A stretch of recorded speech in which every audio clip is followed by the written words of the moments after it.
Welcome back to the Sports Joc College Football Preview Show. This is our first annual season, the 2013 season, and what a season it is set up to be. A lot of storylines following the SEC. We got Heisman Trophy candidates. We have new coaches and the last BCS champion. Will it come from the SEC, a conference that has dominated the last decade of the national championship picture? Really has. It's basically the NFL training ground as well, and they do have those kind of athletes. Once again, we have covered some of the bigger games, but the whole SEC is on deck. Auburn, who's coming off a 3-9 season, 0-8 in the SEC. Unbelievable. The worst season in 60 years that Auburn has had. We go out and we get a new old coach, Gus Malzahn, to come back, who's trying to breathe life back into this program. He's named a new quarterback, Nick Marshall, to take over the Ham Junior College transfer. Used to be a Georgia Bulldog. Nick's a good athlete. So it'll be interesting to see how that works out. They are taking on the Washington State Cougars. Mike Leach from Texas Tech lore. The Cougars were 3-9 as well last season.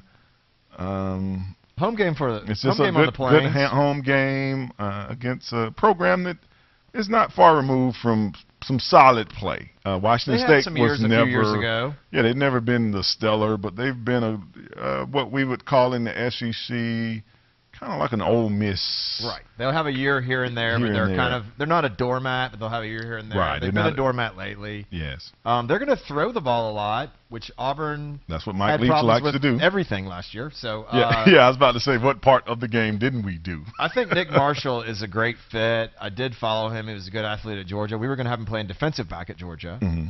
He kind of just had a change of heart and realized a lot of the guys that Georgia recruits are high school quarterbacks. We get a lot of these athletes.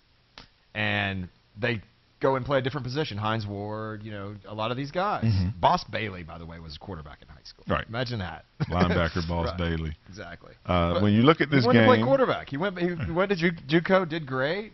I think Auburn's making a nice move and getting some fresh blood in there. Yes. And a guy who can run the ball. And that's what I was just going to allude to. For Auburn to have any success, Trey Mason and Cameron Payne have to carry the load.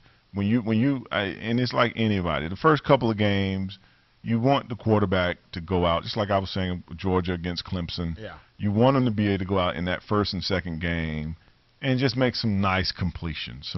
I don't Throw need it to the tight end. Yeah, the fullback in the flat. Get some third downs, some stuff 3rd and like 8. that. Let's get 9 yards. Yeah, that kind of thing, and kind of let them get into that groove. The thing that Washington State can't do. They led the nation in sacks allowed last year. Auburn's got some defensive line talent. They've recruited extremely well at defensive line. I think Auburn's going to get the win. I think they need the win real bad. I think they need it bad. I think everybody we're going to talk about in this segment are programs that need some goodness to happen. Right. When you look at this Kentucky, Western Kentucky game. That's an interesting matchup. That's played in Nashville, the Music City, which is about the level of bowl that Kentucky can dream of reaching again.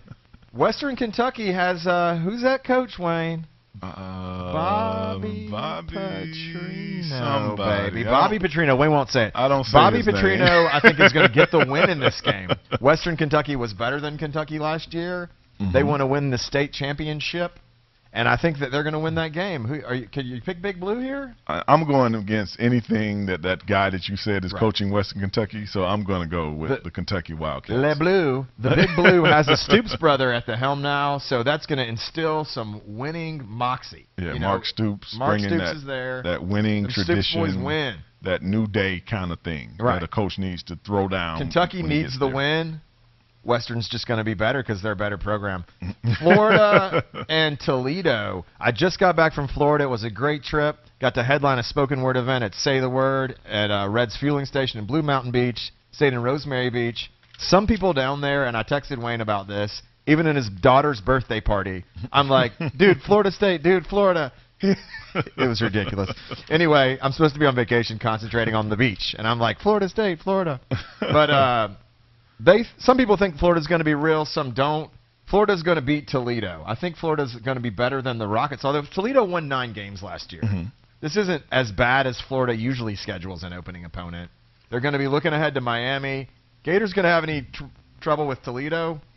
Well, Gators 11-2 last season. Jeff Driscoll is back, even though they took part of him out, Which is good and bad. which is his appendix. He can run the ball. He's a good mobile quarterback. He is not. They had a good. Great recruiting class for running backs, which is always great. They have Fred Taylor's son down there running the ball. Probably their second greatest runner in history, his dad. Yes. His dad, after Emmett. And they always have the athletes on defense. They always have the athletes on defense. And special teams. Florida's a great special teams program. They always have those fast guys. They would have lost to a similar opponent last year, Louisiana Lafayette, if Louisiana Lafayette hadn't allowed Gators to block a kick. Right. And I think we were thinking last year the Gators would be more down than they were. They looked 9 or 8 wins last year and won 11. Muschamp did a great job. Yeah, they was 11-2, did a great job, and was still in the national title picture even around the end. They were. A couple people losing here and there. They could have catapulted up into They only had one loss coming into the Sugar Bowl when Louisville took care of them. I want to correct one thing I said in a previous broadcast. The American Conference, which Louisville is in, does not get a BCS team next year. They get one this year because they were like grandfathered in on the Big East's BCS thing for the last year of the BCS. So Louisville playing for who really doormatted Florida, really kicked Florida's butt. Wayne and I did not see that coming.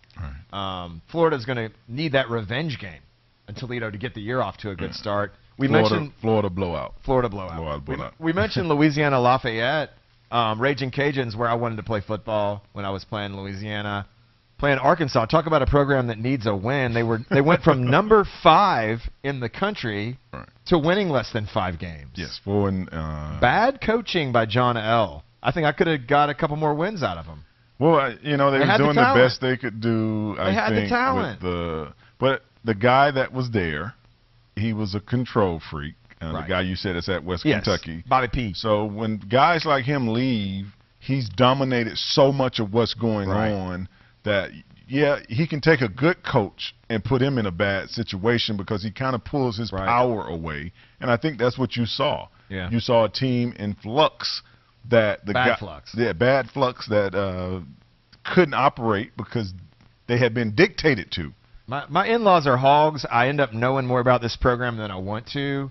Arkansas needs this win. Louisiana Lafayette, the Raging Cajuns, great nickname. I mean, this team is awesome. As far as an emerging team who can beat somebody, they had the Gators beat last year and let the Gators block a punt. I think they could beat Arkansas. They were 9-4 and suddenly become like a bowl program, but they won't because 4-8 Arkansas wants to get back into that contender status. They need this game so bad. Arkansas is going to win this game. Chris Smith, watch out for that name this year, the defensive end. That's what my father-in-law said, is that guy is going to be like the best player in the SEC in football. He's promising it. Yeah, watch out for him. And he's an Army colonel. You don't want to go against this guy. Texas A&M and Rice. Check this out, Wayne. My grandpa went to Texas A&M. My great-uncle at the time was the all-time leading rusher in Rice University history and one of those Southwest Conference greats. Rice has no chance in this game. No, Johnny Football, tune in early. He probably won't be in the second half. He might be suspended by halftime. Nah, he's not. I'm just kidding. They're not going to give.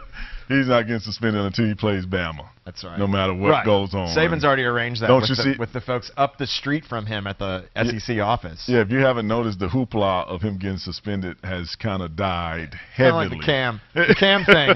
It was like, or remember Ohio State was in trouble the year before, and they're like, let's wait till after the Sugar Bowl to suss this out. Tennessee, talking about a storied program that has fallen from the heavens. 5-7 Rocky last year. New coach Butch Jones in. Little Dooley out. They lost a lot of offense. Yeah, they had a lot of great offense last year. The receiver Cordero Patterson gone. To the pros. Justin's gone. So, but Austin like P you said, Austin P is in trouble. I wouldn't even know where that's at. I'm just going to be honest. In Tennessee, I think. I think it might be in the state of Tennessee. So Vols, that was right to the edge of my football knowledge. Get your win and be happy. Real quickly, Mizzou. We got to pick these Murray big games. State. So. Once again, a program 5-7 last year, just looking for a win. And when you're playing teams that you should beat Murray State very easily.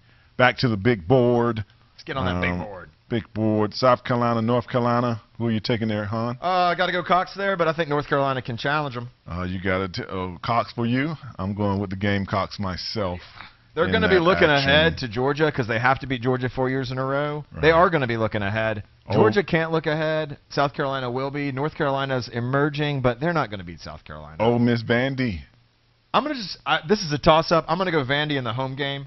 Okay, I'm going Vandy the same direction. I just think that they really believe it's their time now. Yep. Alabama, Virginia Tech. Roll Tide. Roll Tide. No need to talk further about that.